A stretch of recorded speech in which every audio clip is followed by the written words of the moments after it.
it is an enormous pleasure to introduce him, Fay Jones of Fayetteville, Arkansas.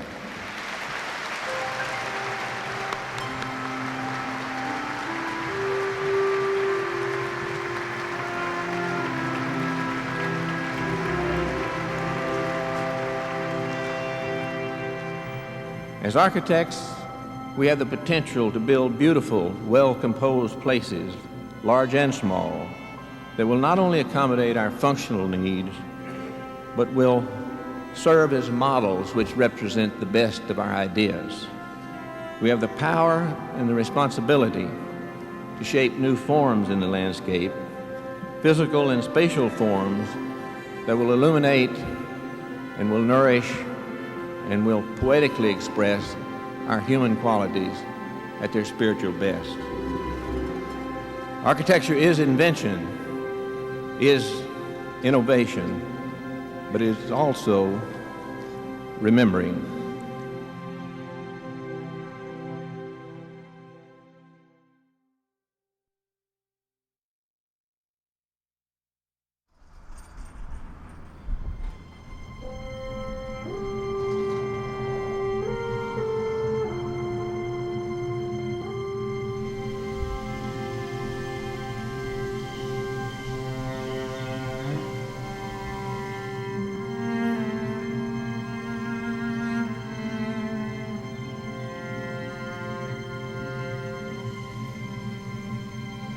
I'm Don Edmondson. I'm from Forest City, Arkansas. I've lived here all my life. I'm Ellen Edmondson. I'm Don's wife. First met Fay in 1954. Had a class underneath him called Arts Appreciation.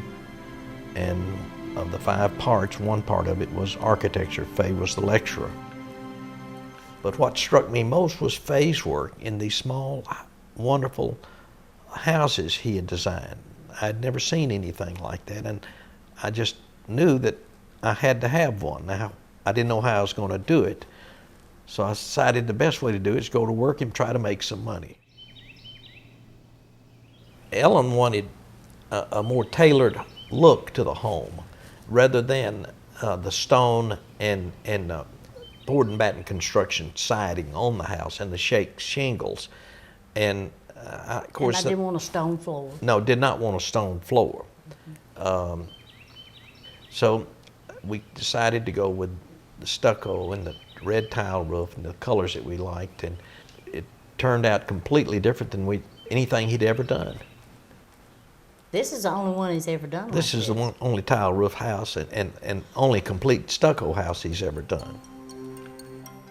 Well, I started doing this thing up for them, and I went, this thing is about 60 feet tall. So Fay gets back, comes in the office, and he says, how's Don and Ellen's house going? I said, well, here is the scheme. And he's going, yeah. So I said, well, I thought it might be getting a little tall because, just the scaffolding to get up and try to build it. So I said, I did this thing over here just as another look at it. He goes, no. Said, this is the one I want to do. I said, it's awfully tall. He said, I wish it was 40 feet taller. When Fay showed us the preliminary drawings, it dawned on me that that's what Fay loved, was tree houses. And this was his first time to be able to design a house in the trees rather than below the trees, so to speak. He takes that geometric theme, then he starts building on that geometric theme, and it runs throughout the house. And there's a definite pattern to it, but it's still so subtle and changes up all the time that you never notice. And he did everything in this house. The dishes, the pottery, everything here. He designed the stationery. He designed the napkins. I've never had a client, I call this guy our endless hot dog. You just need 1 or 2 clients like that and they'll see you through the rest of your life. And he would always say, Don is a never-ending hot dog. Yeah. Didn't he? Yeah. Because we always kept building something.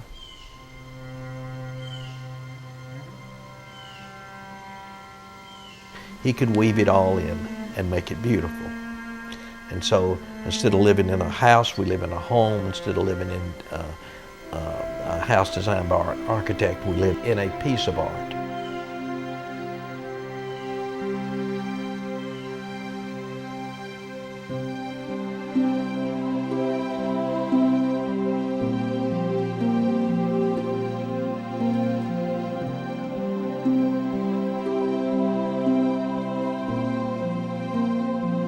It's a building type I'd never done before, and it always felt like I'm kind of a cathedral builder born 500 years too late, I often say, and here was maybe an opportunity that I maybe ought to explore. So this being a meditation chapel, a non-denominational meditation chapel, there should be some kind of transcendental feeling. There should be some mystery to the thing.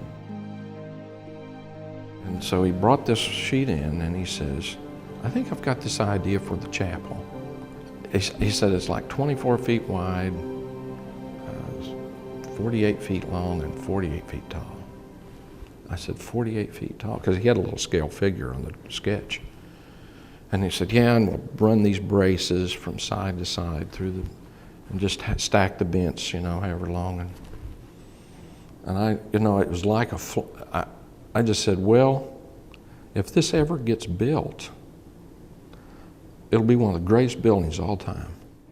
Jim brought the drawings out to California, and we sat down one night and looked at them. And I told him, I said, that's the ugliest building I've ever seen in my life. He said, I don't like it either. So he went back over with the plans to Fay Jones, and he told Fay Jones that we couldn't live with it.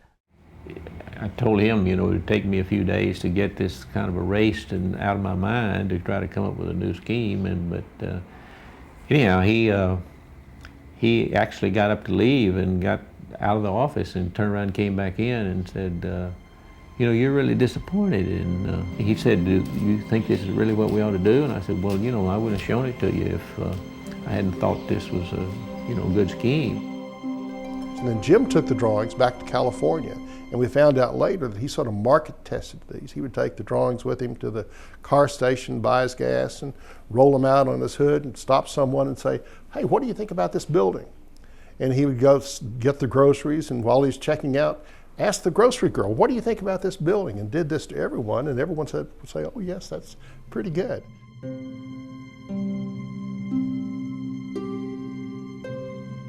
So we had designed the building to sit on more or less the west side of the site facing the highway where you could see it.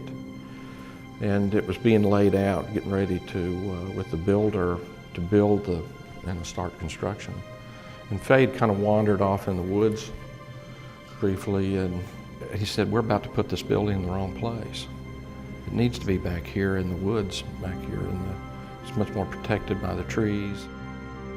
You had one spot where all this stuff has to stand up and glass has to go on it and everything, and you couldn't work off to the side because there were trees and everything.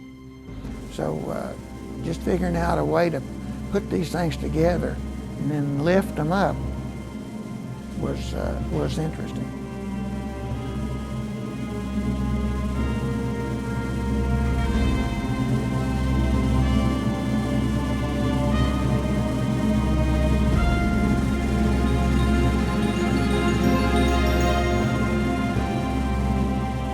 Here is simplicity itself.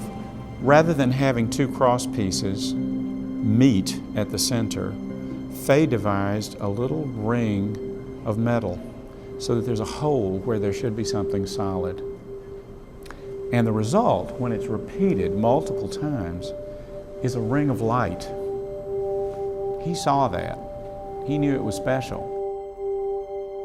I was pretty active in my church at the time, and I sang in the choir and all that stuff, and Jim kind of said something to me. He says, well, I think you're a little more in tune spiritually with this project than maybe Fay is. And I went, oh no, not at all. I said, he's attached to this, from his heart. As the building was finishing up, I was very pleased with how it was coming along. And I got a little despondent there, thinking nobody's ever going to see this place, you know. And there's no way I could have foreseen or known that they were going to begin to show up in the numbers that they began to show up in. This little laughed-at chapel, the one everybody told Jim he'd never complete, and if he did, nobody'd ever go to see it, has actually had over 5 million visitors here in the past 28 years.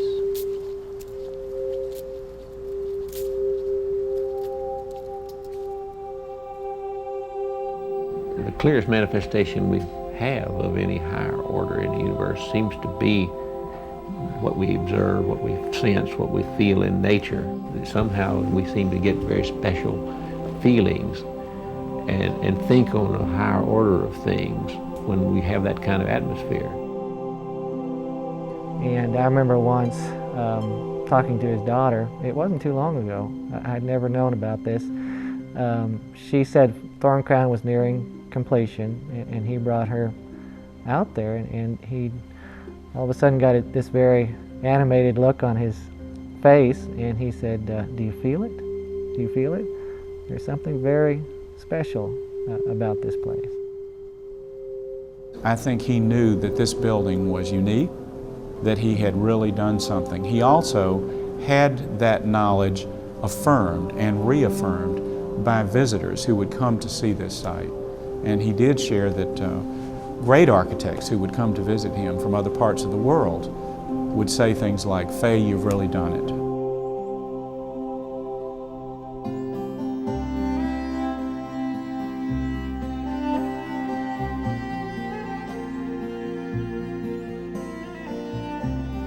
We're Roy and Norma Reed. We live in Hogeye, Arkansas. He was a little shocked by his own reputation. He didn't like being known as simply a rich person's architect. And I think this sort of took him back to his roots. And he liked that challenge. We think that he told us, didn't he, that he had got the design idea from a barn outside of Hampton, Arkansas, a few miles north of El Dorado, where he grew up. He opens up this box of slides and he's flipping through there and he said, "Here it is." And he puts these 2 slides in our little stack loader and flips it up on the screen, and here's this barn that's down right around the Louisiana-Arkansas border. And he says, "That's Roy Reed's house." But here's a chance to build a barn because we didn't have much money, and anybody can throw up a barn, so there you are. We accepted the first plan he presented us. It was just appealing. 2 young men and an older, mature carpenter that built the house. And they would look at Fay's designs and say, "This is gonna really bust your budget." And Fay would just say, "Just try it, just try it." And they would come back within 24 hours and say, "You know what? We followed his designs and they went together like a dream." There is no landscaping. This is nature's landscaping. He came out, we sat down here in these rocking chairs for 2 or 3 hours, and we managed to talk about everything under the sun, politics. And I kept, now and then I'd say, "Well, Fay, what do you think about?" And I couldn't get him to talk about it. And finally, he got up to leave and went out the front door, and he stopped in the yard out there for not over 5 minutes. And he said, "Well, you might think about let some of those red buds grow up to full size, and there's some oak and hickory sprouts out there. Let them get some size on them." He said, "I don't think you need anything else." And he got in his car and left. That was the last word about landscaping.